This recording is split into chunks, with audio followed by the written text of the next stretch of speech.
Occam's razor holds that the simplest explanation is almost always the best. Incompetence is often a simpler explanation than malevolence, but maybe the opposite is true when it comes to the CCP. When it comes to China's pattern of overproducing and underpricing manufactured goods like vehicles, how much of the overcapacity is malevolence and how much of it is an unintended consequence of China's economic model, which has been described as involution? So, Ms. Desensky, do you want to? It's a great question. Because China has been lamenting involution, so I'm struggling. Is it malevolence or incompetence? Well, I think that they recognize the concern. I mean, there's a bloodbath going on in the domestic market, the domestic auto market in China, because they're undercutting each other. It's an absolute mess. But the subsidies are continuing to flow to the state-sponsored entities and mechanisms that push the export control model to go even faster and even larger. There is no real indication that the CCP wants to put reforms in place that would push back against the deflationary spiral. Eventually, I think they're going to have to do that. But they're going to try to maximize this export model for as long as they possibly can. And the reality is they can probably hold out a little bit longer. So that's why I think there's a real urgency around responding to this. So I think it's part by design, and it's part a system that has now taken on a life of its own, but politically is very, very difficult to move in a different direction. You know, history tells us that wars are won not only in the battlefield, but in the factory. The US won World War II because it stood out as the arsenal of democracy with an industrial base that could be rapidly and readily repurposed in a time of war. During World War II, the US marshaled its industrial might to produce tens of thousands of tanks, hundreds of thousands of aircraft, millions of trucks, and automobile manufacturing in particular was the backbone of America as the arsenal of democracy. Detroit alone produced more war material than fascist Italy. Is the US as the arsenal of democracy simply a relic of the past? Can it be rebuilt? Can it ever be made to rival the manufacturing might of China? I don't think it's out of the question. I think we have to consider what's in the arsenal of the modern day. What does that look like? Where do we need to go on drone production? Where do we need to go on advanced manufacturing in general? What are the tools of the future to protect our homeland, to work with our allies and partners? So that mix of technology and manufacturing prowess is going to look different. It has to evolve. But I'm not sure we're thinking about it in terms of building that arsenal. And we should. You know, China has built what Noah Smith calls the electric tech stack, on which the world has become increasingly and dangerously dependent. So the electric tech stack consists of core technologies like batteries, chips, magnets. As all of you know, China dominates battery manufacturing. It controls almost all of the world's rare earth refining and magnet production. It mass produces legacy chips on a scale that no other country can rival. You know, President Donald Trump opposes both the Inflation Reduction Act and the CHIPS Act, both of which were aimed at creating an electric tech stack made here in America. Mr. Ludwig, is it in the strategic and security interest of the US to become dependent on China's electric tech stack rather than create one here in America? We should absolutely not become dependent on China's electric tech stack. I would furthermore add that from the perspective of the auto industry, of which I'm a representative, we don't care whether people are buying EVs or internal combustion engines. The auto industry will create and produce what the consumer demand is. And consumers are extremely rational buyers of vehicles, and they are very thoughtful in terms of cost. But China's outproducing us on both fronts. Absolutely. Right? It's producing more vehicles than the United States, Germany, and Japan combined. Absolutely. My final point, though, is I think demand for EVs is actually largely driven by electricity prices as one point. So in California, where I live, I pay almost $1 per kilowatt hour of electricity, which makes my wife's vehicle actually more expensive to operate than my gas vehicle. And so I think that the cost of electricity is actually a primary driver of demand for electric vehicles. And China's emerged as the solar superpower, so it has plenty of energy. Absolutely. From all sources.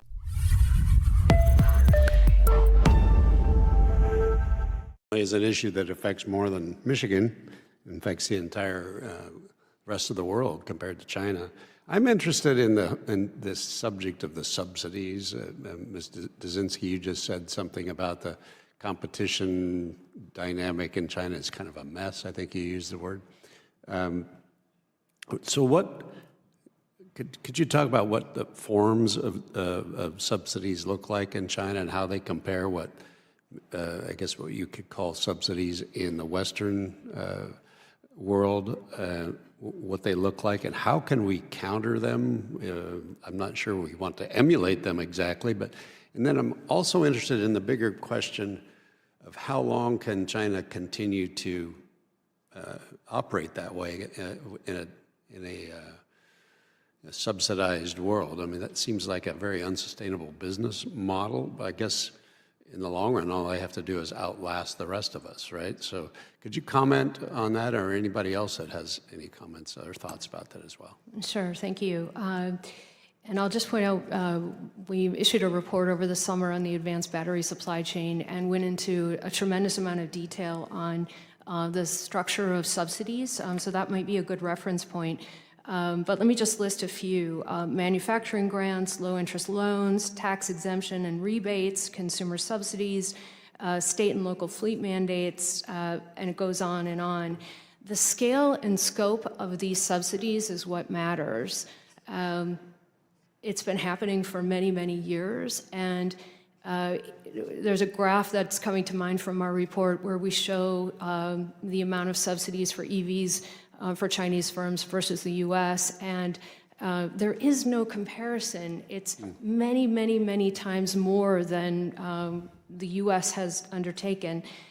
So this is absolutely a state-driven strategy, and they're in it for the long haul, as you've alluded to. So what does this mean in terms of how long they can go under this, this structure? That is really the big question. And there are other factors that play into this. It has to do with the real estate bubble. It has to do with their unemployment levels. It has to do with broader deflationary pressure. But what we can be doing is putting more pressure on this model that will potentially induce some change by having harmonized tariffs with allies and partners, by trying to push consumer demand in the right direction, protecting that demand in Western markets. We can protect ourselves in the US, we're doing that through tariffs and import restrictions, but the rest of the world isn't necessarily doing that, including allies and partners. We have to do it together. That will put the kind of pressure on the market that may have a real influence. Yeah, I appreciate that. If I may add one point, from our perspective, these industries are, we call it the China auto industry and the American auto industry, but these are completely different animals in terms of the incentive structures that exist. In our capitalist system, and I'm as big of an advocate for capitalism as could possibly be, our companies are incentivized to think about revenue and profits and long-term viability of business, and this is how our investors value our companies. The Chinese system really incentivizes dominance, and so these companies are not in search of profit, they are in search of domination. And you can lose money for a very long time and get zero interest rate or negative interest rate loans for a very long time, and your business can exist for decades before there is that expectation of profit. And so we have to recognize that those incentives are very different, and if we don't counter those incentives, a company seeking profit versus a company seeking domination, the company seeking domination will win every time. Interesting, interesting. Mr. Parton, you have some thoughts? I think your question about how long it continues is an important one. I think if you look at the recent, in October, indications of what the Chinese next 5-year plan sets out, then I think you'll see that Xi Jinping has basically doubled down on the current model in which the state, the Communist Party, is able to channel the bulk of its resources towards achieving his objectives, which I think we're all clear and we've set out earlier. And he doesn't have an electorate to bother about. He has a surveillance and repressive system, which I think can contain however unhappy and unemployed people in China might be for a very long time. And I would also say that on that basis, and the basis of our planning, we need to plan that it will continue in that way, even if it all fell apart tomorrow, which I don't believe it will. I think it'll go on for a relatively long time. But however long it's going to go on for, we must plan that is the future for us, and we've got to take measures. No, I appreciate that, and I see my time is up, but I think this is one of the biggest questions that we in the Western world need to understand. This is a strategy that China is using, not just in automobiles, but in every category of the economy you can think of. And the bigger question I wonder about is how sustainable is that? And like I said, they just have to outlast the rest of us, I guess, and that seems to be the track they're on.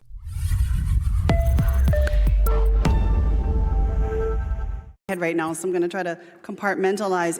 If I'm hearing you folks right, China clearly is a state-driven strategy that they're deploying, and to me, what it's really going to take to match that kind of effort and resources, and quite frankly, as long of a commitment as they are able or even willing to commit to, it's going to require a multinational response. This is not something by any means the United States can do alone, should do alone. And so I'd just like to hear from you folks your thoughts on how we engage not only unilaterally, but especially multilaterally when we take a look at our allies. You already see Japan cracking down on photoresist materials, and that's probably one of the most critical aspects that they can bring to the table, in addition to manufacturing equipment, to trying to really kind of cut down on this China hold on cellular modules, chips, and everything else. You look at Taiwan at the same time, and obviously they're the world's leading foundry. They're the biggest one, if I'm not mistaken, but they also have the most advanced chips as well that they developed. You even look at the Netherlands, and you look at EUV lithography machines, right? I mean, if we think about the various allies that we have in play, Korea, memory chips, advanced logic chips, right? If you think of the allies that we have in our corner with us, what can they strategically bring to the game so that we can effectively not just clamp down, but we can really look to decouple ourselves in the near future from China dominance in these particular areas? And then if we have time, I would love to know, for our contribution to that effort, what should we be putting into a CHIPS 2.0?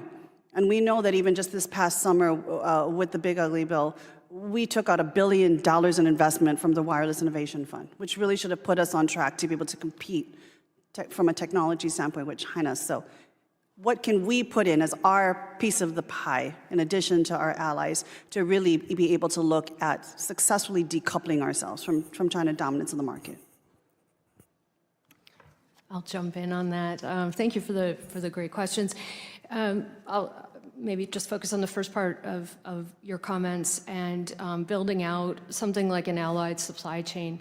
I do think that that's a necessity, whether we're talking about creating new markets for sourcing critical materials, looking at how to leverage new technologies and co-produce with other Western manufacturing entities, looking at how we can serve each other's markets. And I'm principally referring to North America, Europe, and then parts of the Indo-Pacific, where we already have alignment in terms of working as competitive marketplaces, but where the dependencies are common. We're going to have a much easier time pushing back against this in the midterm and the long term if we have a harmonization. But I think that can actually start right now. I mentioned the idea of common tariff regimes, common import restrictions, investment review mechanisms. There are things that can be implemented. I do worry a little bit about the Europeans and whether they're coming along in terms of understanding the existential nature of this threat. It's a complicated relationship, for example, between the Germans and the Chinese for a lot of reasons. But we have to move along in that conversation, and we should be thinking about our trade negotiations in context of these types of big existential challenges. Thank you. Yeah, I would echo that, but I'd also, what I like about the vehicle connectivity rule is the pressure it puts on your allies. I don't think in the UK our government has sufficiently considered what that effect of these sorts of rules would be on our own economy. For instance, in the UK, automotive industry is, I think it exports about 80% of its product, either finished or components. If the American market is closed to those, we better wake up. The American market is a very important market to Europe. So if you're saying to Europeans, you want access to our market, these are the rules, you better stick by them, that I think is a very important shaper of the way that companies will behave. But I think your bigger point is also very important. If you look at the, how does one define it? Five Eyes countries, the Quad, you know, Korea, the free and open countries, however you like to define it. We represent a very large chunk of global GDP. I can't remember the exact figure. 67 comes to mind, but I may have got that wrong. If there is an agreed set of the way you trade, operate, invest, and everything else between us, anyone can join, but you stick by the rules in the way that China did not stick by the rules in the WTO. That, I think, would be a very effective mechanism if we can bring it about. But I take your point that Europe is, and my own country, I think are still insufficiently alert to what we're facing from China. I know we're over time, but if I may just add one point. In our capitalist system, where the CEOs of American corporations are very much rational thinkers and they are practically incentivized to think about the profits of their corporation, there's always been a natural incentive to lower costs. And so historically, lowering costs has meant offshoring manufacturing and doing things overseas. And I think in doing that, you do achieve a short-term bump in stock price, a short-term bump in GDP. I think that's overlooking the fact that the loss of some of these critical industries has a far greater cost to the country than the benefit of stock price and short-term profits of these companies. And I hope that our policies take those existential threats in consideration.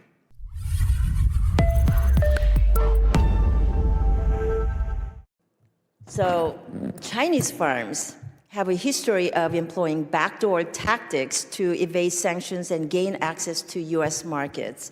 Examples include investing billions into Mexico's auto sector and acquiring foreign auto companies such as Volvo in 2010.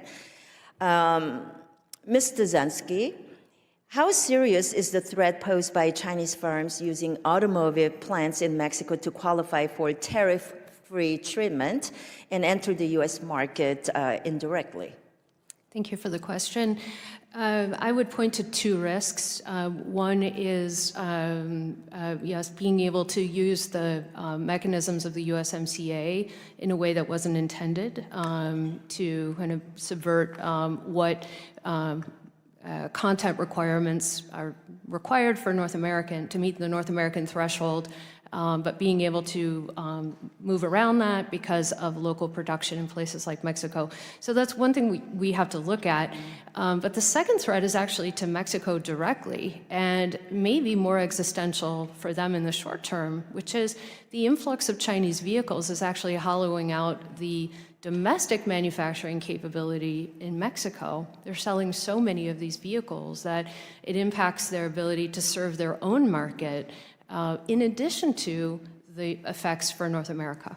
So do you see any steps that Congress can take during the upcoming USMCA joint review to strengthen the rules of origin and prevent Chinese content from being laundered into North American vehicles? Yes, I mean, one thing that we have to look at and really encourage our Mexican partners to do as well is look at the corporate ownership structures behind the manufacturing that is taking place. I've looked at some of the FDI numbers for Chinese investment in Mexico. The numbers are low, but what's happening on the ground is a different story.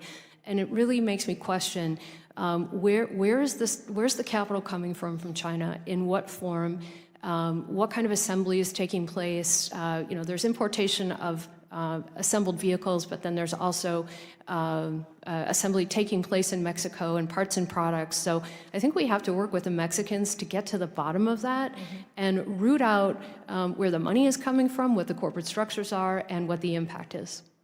Great, thank you. Substandard or counterfeit electronic parts in U.S. auto and defense systems pose a serious threat to our economic and national security. That's why we have regulations like Defense Federal Acquisition Regulation Supplement, or DFARS, that require contractors to meet strict standards to ensure the authenticity and quality of parts. Mr. Ludwig, what threats do substandard, cloned, or even intentionally malignant parts pose to non-military infrastructure? I think the threats are quite real. Again, what I would emphasize is that American businesses and CEOs, they will be very rational actors and in search of lowering the costs of their products. And so what this means in practice is that there is always sort of the seeking of the lowest cost component. And I do think that many companies may not be doing proper diligence on the origins of those components, but rather purchasing those things because they are available in the American market. And so I think this points towards strengthening the restrictions in terms of trade inspections. Do you see any role that Congress can do to address those threats? As an engineer, honestly, policy is not my background or expertise, but I'm happy to get back to you with recommendations.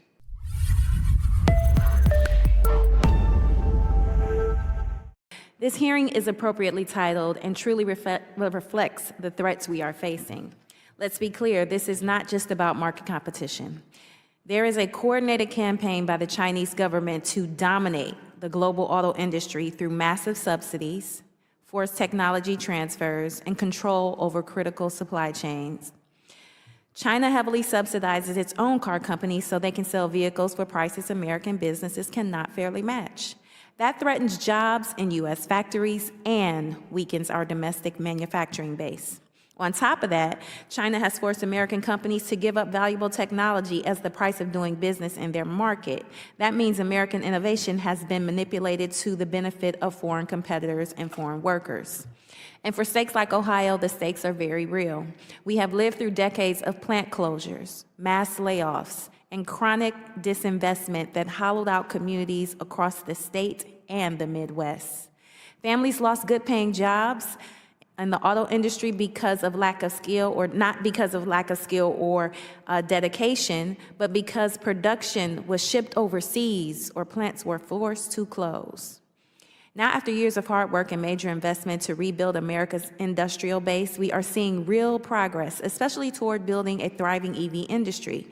And we cannot allow China's unfair and unethical practices to undercut the gains our workers and communities have fought so hard to achieve.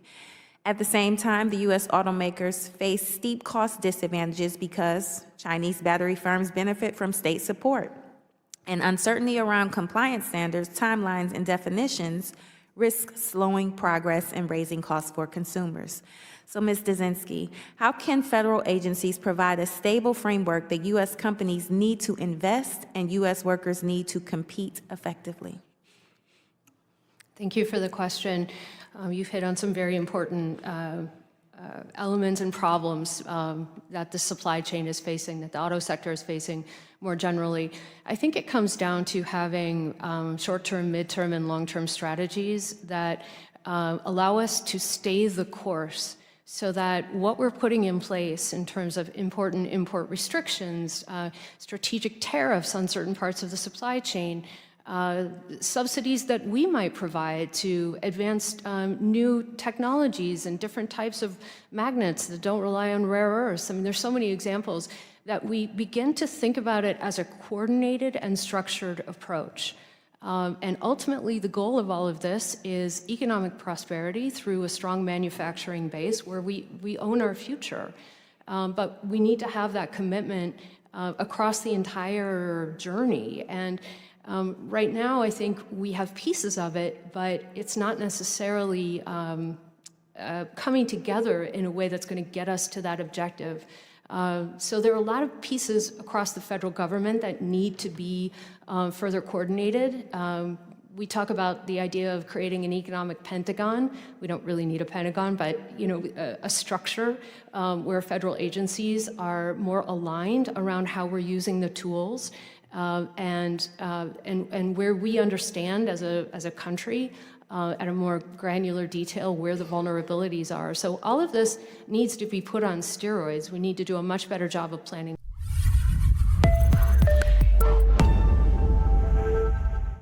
And there's another serious risk to China's entry into the auto industry: data security.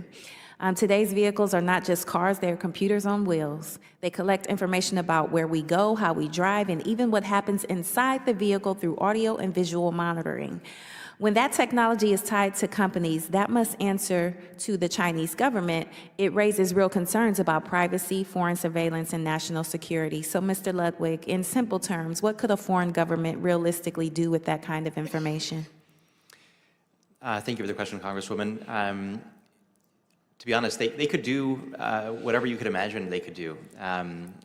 These vehicles do collect a lot of data, especially vehicles that have the more advanced driving assistance systems, and that's data that's recorded while the vehicle is driving down the road, and that data is typically sent back to the manufacturer.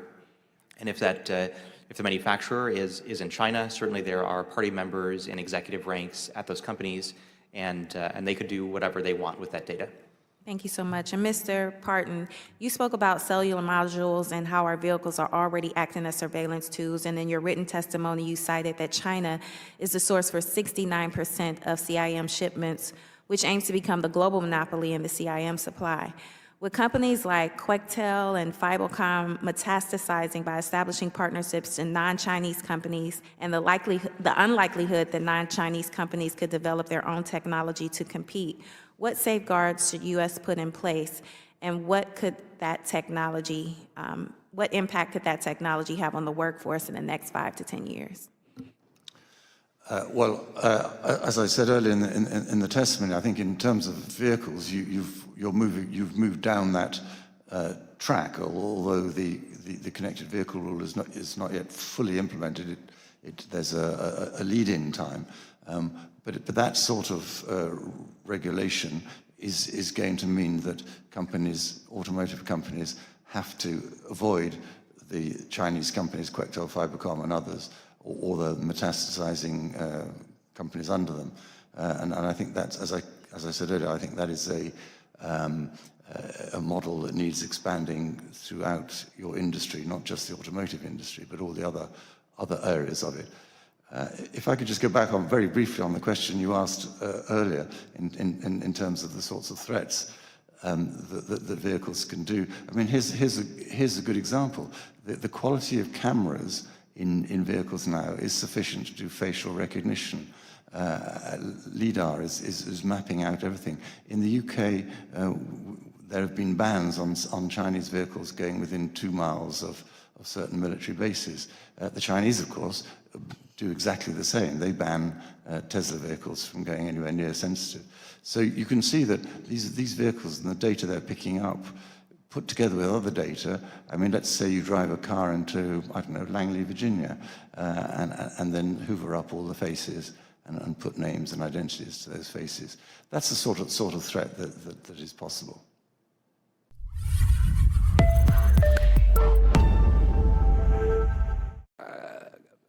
When I think about the CCP and their Made in China 2025 initiative, they will use any tool at their disposal to beat the U.S. from a technological standpoint, from an economic standpoint, from a military standpoint, from a diplomatic standpoint, and I think we've seen that. And this Made in China 2025 initiative was designed for China to become the leading independent scientific and technological power in order to coerce governments at will. And we're seeing that in effect around the globe. Intellectual property theft, illegal state subsidies, and state-owned enterprises are all tactics that are deployed by the CCP to undermine global economic competition. The only thing standing in their way is our success in reducing their sources of leverage, which is part of our core mission on this bipartisan committee. And China continues to use overcapacity and subsidies to hollow out the U.S. industry and the automotive industry. And it's, as we've seen and heard today, same thing happened in shipbuilding, drones, and the steel industry. And the CCP refuses to abide by the same rules and standards that every other industrialized country in the world abides by. And nothing at this point should be taken on faith or trust alone when it pertains to the CCP. And purchases of new Chinese cars with today's amount of advanced technology is no different. And so my question is to Ms. Dzinski. So in addition to serving on this committee, I also serve on the House Ways and Means Committee, which has jurisdiction over trade matters. And we're in the process now of renewal of the USMCA with obviously our partners in North America, Canada, and Mexico. And so from a strategic competition standpoint, thinking about China, from your viewpoint, what should our Ways and Means Committee be aware of in terms of our discussions with our neighbor countries? Thank you for that important question. I think there's a lot on the table. And initially, when there was discussion about opening up the USMCA to go beyond a review to more of a renegotiation, I was concerned that would be problematic for a trade deal that has worked reasonably well. Now I feel a little bit differently. I think there's way too much on the national security agenda to leave that deal as is. We really need to be thinking about building something like Fortress North America when it comes to our automotive sector and other critical industries. We are deeply tied into Canada and Mexico with co-production. I believe that creates jobs in the US and it creates jobs elsewhere. That's not a bad thing. We can do more to reshore, but we can also do more to co-produce in a competitive way. We have that infrastructure available. And the North American Free Trade alignment is probably the strongest in the world. So I think we need to figure out how to protect it, but it has to be responsive to today's threats. What does that mean? On a practical level, it means common trade enforcement mechanisms. It means more information sharing. It means common import structures. And I know not all of this can be done at once, but we have to get the playbook together of what will bring alignment across North America. I think if we don't do that, then we're really at risk of having a fracture where we should have something that is stronger when it comes to protecting our common national security framework. That's really helpful. We may need you to testify at Ways and Means on that exact point. So I would be honored. All right, thank you. Mr. Ludwig, Chinese investment in research is rising 6 times faster than the U.S. and is expected to take over the U.S. in spending within a decade. From a public policy standpoint, what should we be looking at to reverse that, or in terms of developing and fostering innovation and to bolster America's leadership as it relates to the international competition against the CCP? Thank you for the question, Congressman. So I would just underline that the perception that China is beginning to lead in R&D is absolutely real. My company, which is really an engineering company, we attend most of the top conferences in AI, including conferences like CVPR, which is one of the leading AI conferences. And 2025 was a bit of a tipping point where now a majority of the top papers in the conference are coming out of Chinese institutions. And I think in order to reverse that, that will require really a tremendous investment on behalf of the American government in U.S. universities. We just have to recognize that China at this point does have a lot of good universities and is graduating a lot of engineering talent. And so we have to be very strategic in the investments that we're making to ensure that the most important industries and AI technologies have the appropriate funding and support.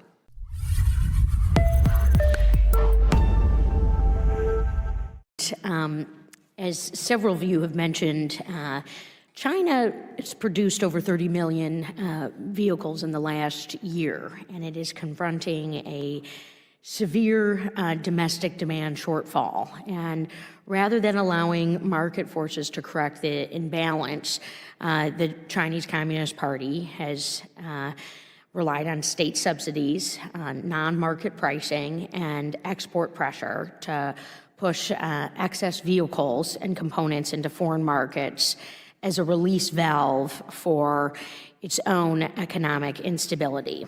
And so, alongside our chair, I represent Michigan, the heart of American auto manufacturing, where our auto industry competes on safety, quality, and innovation, not on predatory pricing or government-directed overproduction. And this is exactly why I introduced bold legislation called the No Chinese Cars Act to protect Michigan auto workers from Chinese companies who want to engage in bad faith trade practices and prevent the circumvention of some of the rules that we have from USMCA into our market. And so look, we're seeing a disturbing parallel trend as Chinese overcapacity floods global auto supply chains, counterfeit aftermarket components, including airbags and inflators that have sometimes even led to American deaths,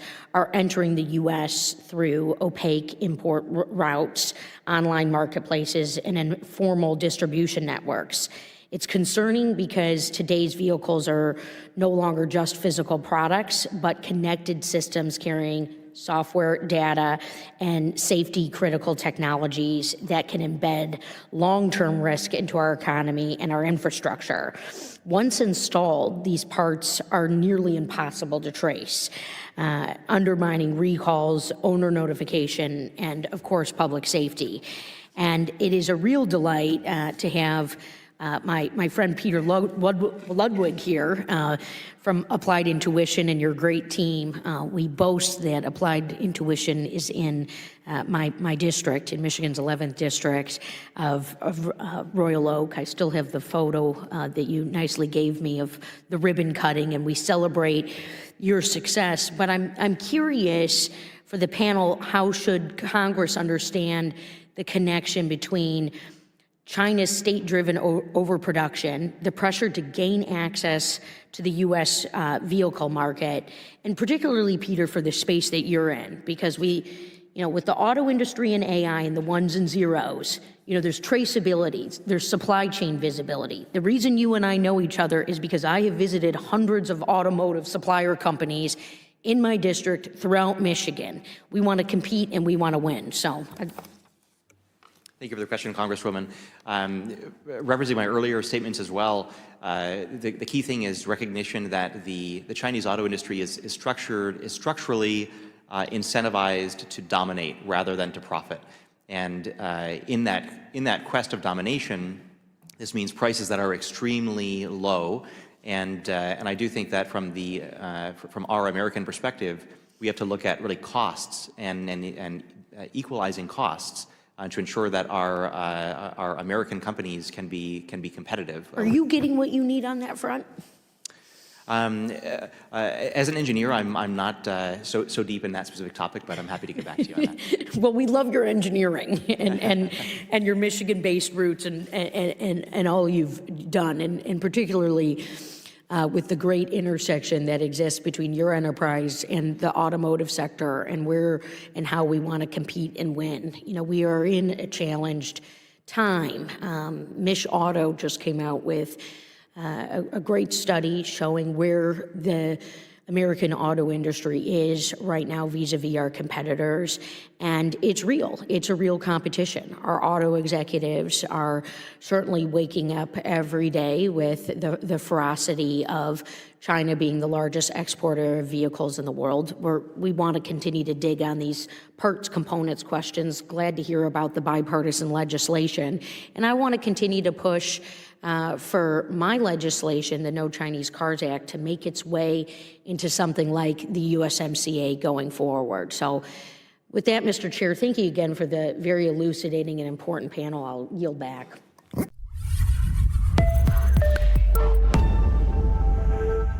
I want to thank our witnesses. I thought your pre-filed testimony was excellent. This is a big, big problem.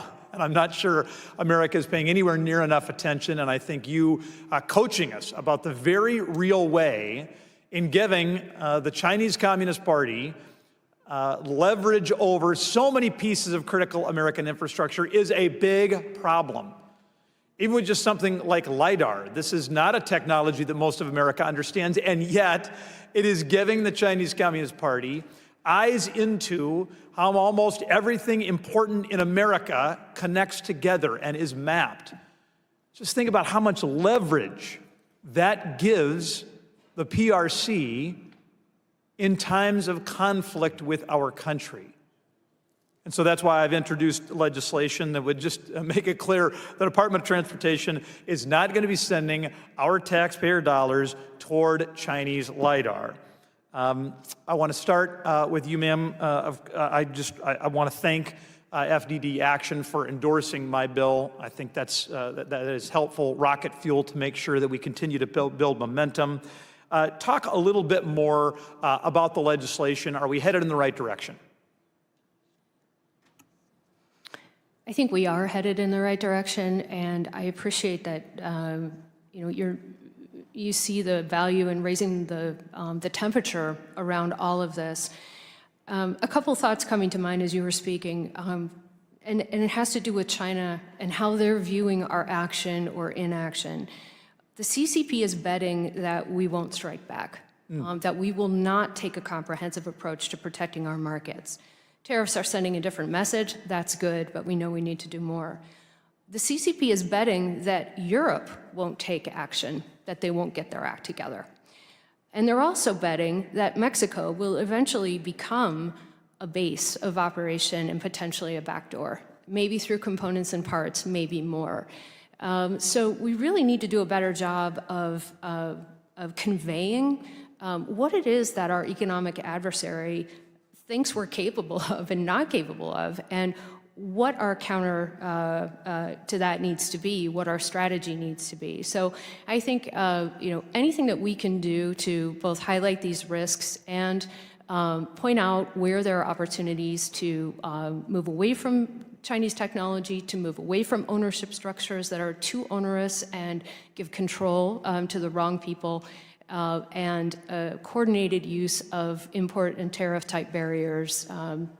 All of that needs to work in concert. Thank you. So let's get a little bit more specific. You talked about the need for a comprehensive approach. So of course, pass Dusty's bill, that's great. So many people on this committee have been supportive of that, and I'm grateful. But what else? I mean, you talked in generalities there a little bit at the end. Are there particular pieces of legislation or particular tactical moves that this committee should be focused on right now? Yeah. So we've talked a little bit about the importance of the connected vehicle rule, which I think all of us agree needs to be enforced and codified. I would also suggest that we take that concept and apply it more broadly to the automotive supply chain. Wherever there are supply chain vulnerabilities, we need to look more broadly. Connected vehicles is an absolutely critical piece of this puzzle, but it's not the only piece. And the reason why this regulation is particularly important is because of what it does to shift the market dynamics. For example, companies that might think twice about Chinese ownership or might look to divest of Chinese ownership in order to meet the requirements of the connected vehicle rule. Supply chain shifts for the same reason. We need to use the regulatory framework to incentivize the market shifts, because ultimately these supply chains are owned by the private sector and they make decisions based on a business case. Mr. Chairman, I would close by saying this. I cannot believe we are going to do this again. Before coming to Congress, I was in the telecommunications sector, and there were so many instances in which we made a mistake by allowing Huawei to create massive American vulnerabilities throughout the telecommunications regime. We all figured it out together on a bipartisan basis. We embarked on a billion and billion dollar rip and replace voyage, which we are still not completely done with. And yet here we are in so many areas, whether it is the software that runs ports or the LiDAR that is running so many different parts of our transportation infrastructure. We need to shut the barn door before all of the damn cattle are out. And with that,